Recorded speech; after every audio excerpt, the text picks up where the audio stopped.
फिरौन ने एक मर्तबा ख्वाब देखा कि बैतुल मुकद्दस की तरफ से एक आग निकली, जिसने सारे मिस्र को घेर लिया और तमाम मिस्र को जला डाला, मगर बनी इज़राइल को आग से कोई नुकसान न पहुंचा। बनी इज़राइल में एक लड़का पैदा होगा जो तेरी बादशाहत के खत्म हो जाने का सबब बनेगा।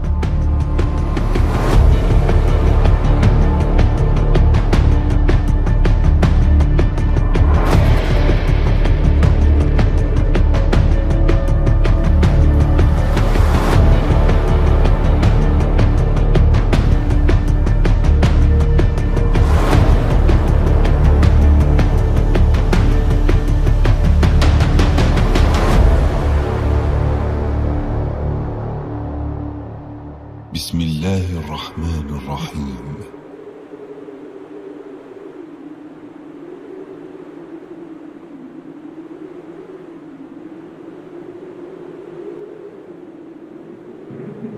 फिरौन ने एक मर्तबा ख्वाब देखा कि बैतुल मुकद्दस की तरफ से एक आग निकली, जिसने सारे मिस्र को घेर लिया और तमाम मिस्र को जला डाला, मगर बनी इज़राइल को आग से कोई नुकसान न पहुंचा।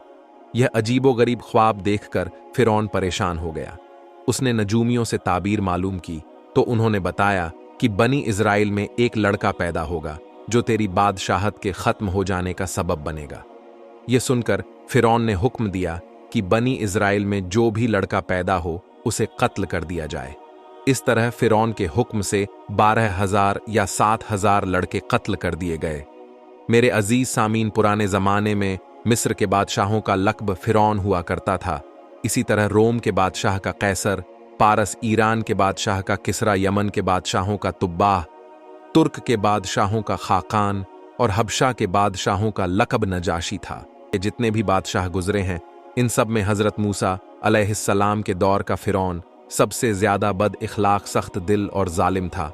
फिरौन का नाम वलीद बिन मूसब बिन रयान था और उसका ताल्लुक़ किब्तिया कबीले से था। हज़रत सैयदना यूसुफ के दौर में फिरौन का नाम रियान बिन वलीद था, जो कि ईमान ले आए थे। हज़रत सैयदना यूसुफ अलैहिस्सलाम सैयदिना मूसा अलैहिस्सलाम के दौर के फिरौन के दरमियान 400 साल से ज़्यादा का फासला था। हज़रत सैयदना मूसा अलैहिस्सलाम की विलादत का वक्त जब करीब आया तो आपकी अम्मी जान के पास वह दाई आई जिसे फिरौन ने बनी इज़राइल के औरतों के लिए मुकर्रर कर रखा था। जब हज़रत सैयदना मूसा कलीमुल्लाह पैदा हुए तो आपकी दोनों आंखों के दरमियान से नूर की किरणें निकल रही थीं। इनको देखते ही दाई का जोड़ जोड़ कांपने लगा और उसके दिल में मूसा अलैहिस्सलाम के लिए मोहब्बत पैदा हो गई। उसने आपकी अम्मी जान से कहा, मैं तो इसलिए आई थी कि अगर लड़का पैदा हुआ तो उसे ज़िबह करने की तरकीब करूंगी, लेकिन इस बच्चे से मुझे बहुत ज़्यादा मोहब्बत हो चुकी है, इसलिए आप अपने बच्चे को छुपा लीजिए ताकि फिरौनियों को पता ना लग सके। यह कहकर वह दाई चली गई। फिरौन के जासूस ने दाई को आपके घर से निकलते देखा तो दरवाजे पर पहुंच गए। हज़रत सैयदना मूसा कलीमुल्लाह की बहन मरियम ने अपनी अम्मी जान को जासूस की इत्तला दी। आपकी अम्मी जान को जल्दी में कुछ समझ नहीं आया। घबरा के उन्होंने बच्चे को कपड़े में लपेटकर जलते हुए तंदूर में डाल दिया। फिरौनियों ने आकर घर का कोना कोना छान मारा, मगर कोई बच्चा नजर ना आया। तंदूर की तरफ उनका ध्यान नहीं गया और वो वापस चले गए और अम्मी जान की जान में जान आ गई। इतने में तंदूर से आहिस्ता आहिस्ता रोने की आवाज आने लगी। जाकर देखा तो अल्लाह ताला ने बच्चों को यानी हजरत मूसा अलैहिस्सलाम पर आग ठंडी और सलामती वाली बना दी थी। चुनांचे अम्मी जान ने आपको तंदूर से सही सलामत बाहर निकाल लिया। उसके बाद हजरत सैयदना मूसा कलीमुल्लाह की अम्मी जान एक बरही के पास संदूक लेने गई। उसने पूछा, तुमने लकड़ी के संदूक का क्या करना है? तो उन्होंने सच सच बता दिया कि अपने बेटे को इसमें डालकर दरिया में डालना है, हो सकता है वह फिरानियों से बच जाए। उस बरही ने उसे संदूक तो बेच दिया, लेकिन उसकी नीयत खराब हो गई और वह फिरौन के उन झल्लादों के पास पहुंच गया जो बनी इज़राइल के बच्चों को ज़िबह करने पर मुकर्रर थे, ताकि उन्हें नए पैदा होने वाले बच्चे के बारे में बता सके। जब बरही उनके पास पहुंचा तो अल्लाह ने उसकी जबान बंद कर दी। उसने हाथ के इशारे से समझाना चाहा तो फिरौनियों ने उसे पागल समझकर मारा और वहां से भगा दिया। जब वह वापस अपने घर पहुंचा तो अल्लाह ताला ने उसकी जबान खोल दी। वह दोबारा फिर से उनकी तरफ गया ताकि उन्हें बता सके, मगर फिर गूंगा हो गया। हाथों से इशारे करने की वजह से उन्होंने पागल समझकर उसे दोबारा मारा। जब वह घर लौटा, उसकी जबान फिर से ठीक हो गई।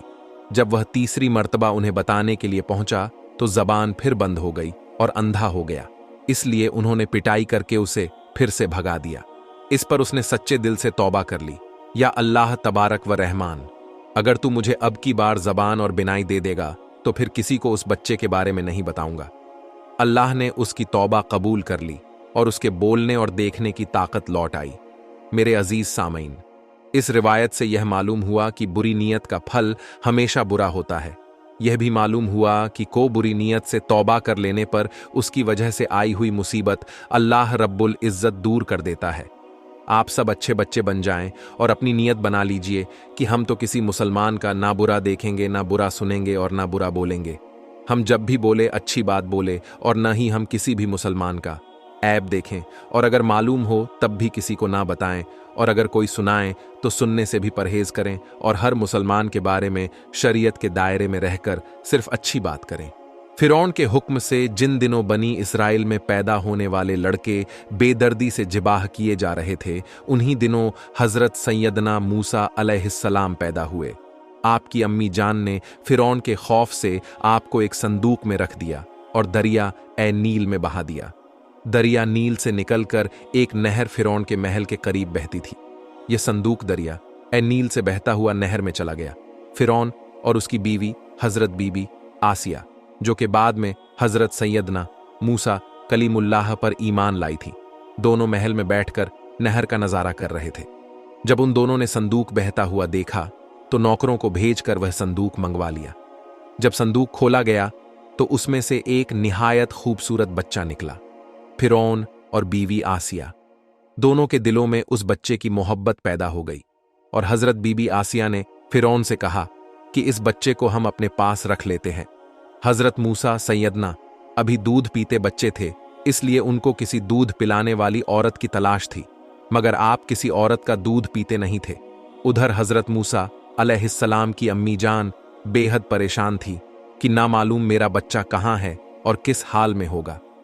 आखिरकार उन्होंने हजरत सैयदना मूसा की बहन मरियम को हालात की मालूमात के लिए फिरौन के महल में भेजा। मरियम ने जब यह हाल देखा कि बच्चे किसी औरत का दूध नहीं पीता है, तो उन्होंने फिरौन से कहा, मैं एक औरत को लाती हूं, शायद कि उसका दूध पीने लगे। लिहाजा मरियम हजरत सैयदना मूसा कलीमुल्लाह की अम्मी जान को फिरौन के महल में ले गई, और उन्होंने जैसे ही दूध पिलाया तो आप दूध पीने लगे। इस तरह हजरत सैयदना मूसा अलैहिस्सलाम की अम्मी जान को उनका बिछड़ा हुआ बच्चा वापस मिल गया। एक रिवायत में आता है कि हजरत सैयदना मूसा की अम्मी जान ने आपको संदूक में डालकर दरिया के हवाले कर दिया। फिरौन की सिर्फ एक ही बेटी थी जिसे वह बहुत मोहब्बत करता था। वह बेटी कोढ़ की बीमारी में मुब्तला थी। फिरौन ने उसके बारे में तबीब और जादूगरों से मशवरा किया था, तो उन्होंने कहा था कि ए बादशाह, यह मर्ज उसी सूरत में ठीक हो सकता है जबकि दरिया से कोई इंसान जैसी चीज मिले और उसका लुआब यानी थूक उसके कोढ़ वाली जगह पर मला जाए, और यह भी इस वक्त मुमकिन है जब फला दिन और फला महीना हो और सूरज भी खूब रोशन हो। जब वह दिन आ गया तो फिरौन ने दरिया के किनारे महफिल सजाई। उसके साथ उस रोज हजरत सैयदना आसिया भी थी। दरियाए नील से एक नहर निकलकर फिरौन के महल की तरफ आती थी। यकायक एक संदूक दरिया के मौजों में हिचकोले खाता हुआ आया और एक दरख्त के पास आकर ठहर गया। फिरौन ने फौरी तौर पर यह हुक्म दिया कि जल्दी से वह संदूक मेरे पास ले आओ।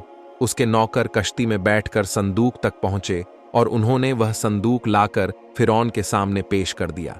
खुद्दाम ने संदूक खोलने की कोशिश की, लेकिन न खुला तोड़कर खोलना चाहा, लेकिन न टूटा। फिरौन की जौजा हजरत सैयदना को संदूक के अंदर एक नूर चमकता नजर आया जो दूसरों को दिखाई ना दिया। जब हजरत सैयदना आसिया ने संदूक खोलना चाहा तो आसानी से खुल गया। उस संदूक में एक छोटा सा बच्चा था जिसकी आंखों के दरमियां एक नूर जगमगा रहा था। अल्लाह ताला ने उन लोगों के दिलों में उस बच्चे की मोहब्बत डाल दी।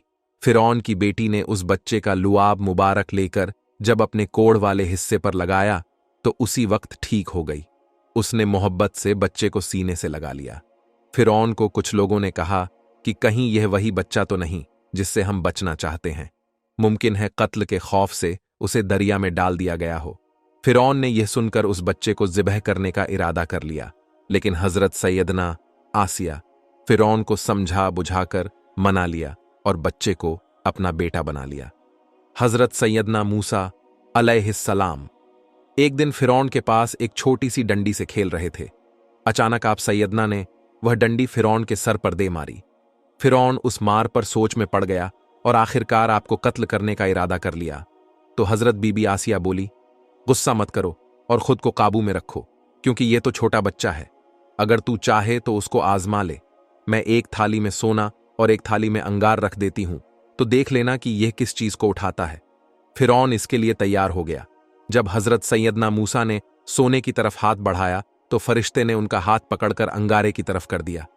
आपने वह अंगारा उठाकर अपने मुंह में रख लिया और फिर जब उसकी तपिश महसूस हुई तो उसे फेंक दिया। इस तरह फिरौन अपने नापाक इरादे यानी हजरत सैयदना मूसा को ज़िबाह करने से बाज रहा। मेरे अजीज सामीन, हमने जो वाक़िया आपको सुनाया उम्मीद है आपको पसंद आई होगी। आप हमें कमेंट्स के जरिए बताना और इसका दूसरा बाब हम इंशाअल्लाह जल्द लेकर आएंगे। आप हमारे चैनल अरहम्स प्रोडक्शंस को लाइक और सब्सक्राइब कर लें और बेल आइकॉन ज़रूर दबा लें ताकि हमारे और भी वाक़ियात आप तक नोटिफिकेशन से पहुंचते रहे। तो फिर मिलते जल्द ही दूसरा बाब लेकर। उम्मीद है ये स्टोरी आपको पसंद आई होगी। आप चैनल को सब्सक्राइब ज़रूर कीजिएगा। अल्लाह हाफिज़।